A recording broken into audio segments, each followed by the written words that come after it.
All right, Nate, what is happening, my man? Dude, so many good things. So many Good, good good, things. good.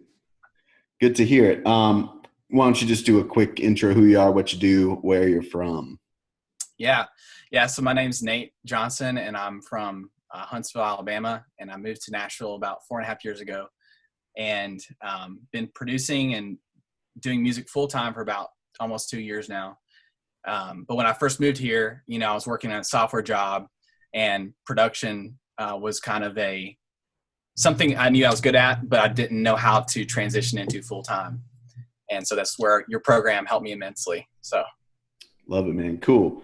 Well, yeah, you teed me up for the next question there, which is, what were things like before we started working together? What were the obstacles, the struggles, things like things like that? We've worked together for a while now, yeah, so it was a long time ago. But if you can remember back then, yeah, what were some of those things?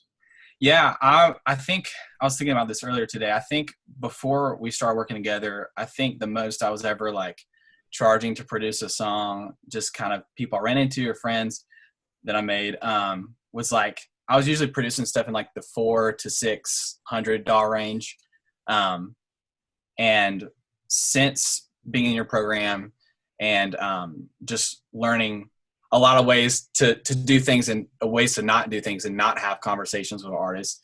Um, Wes and I as a duo, since linking up with him, we actually got our rate up to like 4 grand plus. So it's a 10x on the how much we're charging, right? Yeah. Obviously, with two people, it's split up a little differently, but still, pretty drastic change. And I would say really two things that really stick out to me is like that I learned in the program was like how to have conversations with artists, how to post and generate content that's authentic to me, that doesn't sound overly salesy or markety, but actually pulls people into my world and attracts them to work with me. And then secondly, um, honestly, like just your sales framework and like how to have conversations about doing projects together and how to make offers to artists. That's just immensely valuable and worth its weight in gold. So, yeah, I like, I can't imagine having trying to be where I'm at now.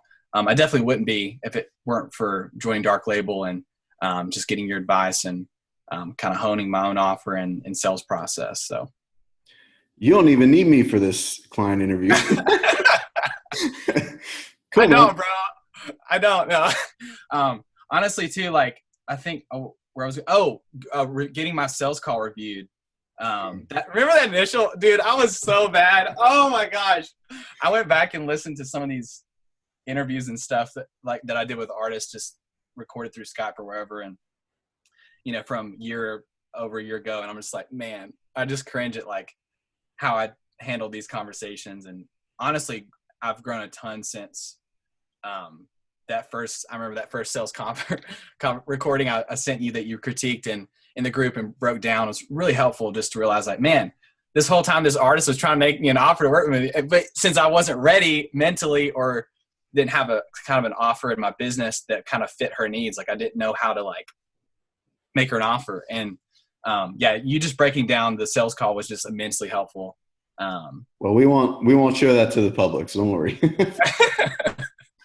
Safe space to learn, of course. Yeah. What he's referring to anyone watching as part of the process is, um, reviewing when people are communicating with artists, conversations they're having, or sales calls.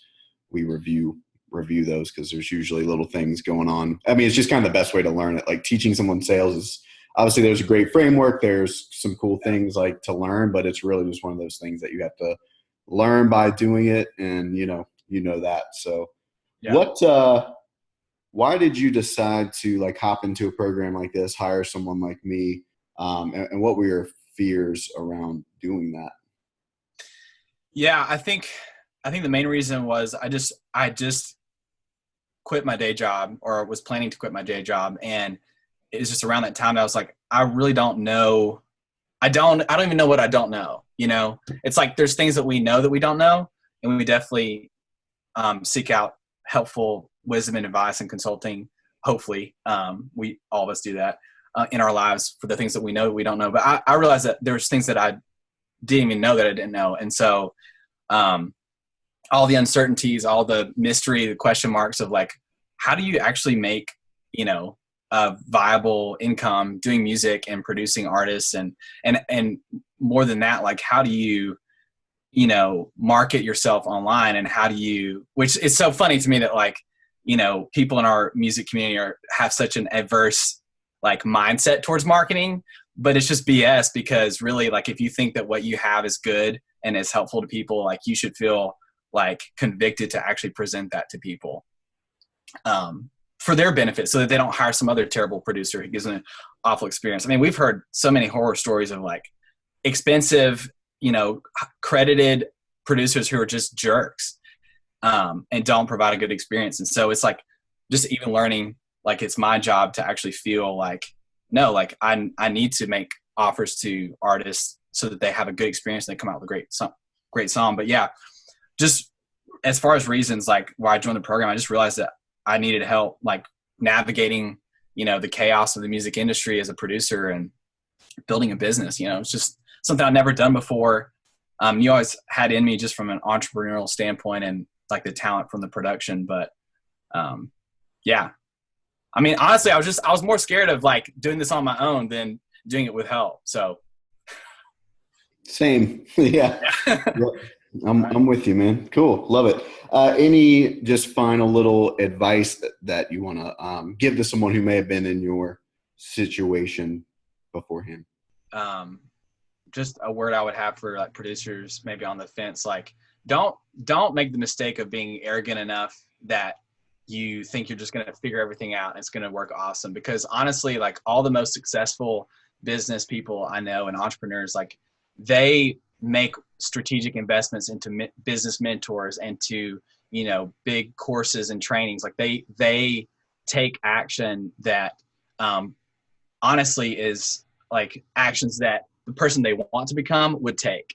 And so you have to view like, investing into a program like Dark Label or whatever it is, that like, man, this is something that's going to help save years and thousands of dollars of like, one, spending your time doing things the wrong way, but two, just like the emotional and mental consequences of like fumbling around in the dark in your career. Like, that can take you out, literally. So yeah, don't be so arrogant that you think, oh, I don't need help, figuring out things I've never done before. Yeah. Awesome, man. I think we froze up there, but no worries. We could hear you, and that was great. So, yeah, appreciate it, man. There you are. I'll let you get back to work. Awesome, man. Thanks, bro. Appreciate it. Love you, bro.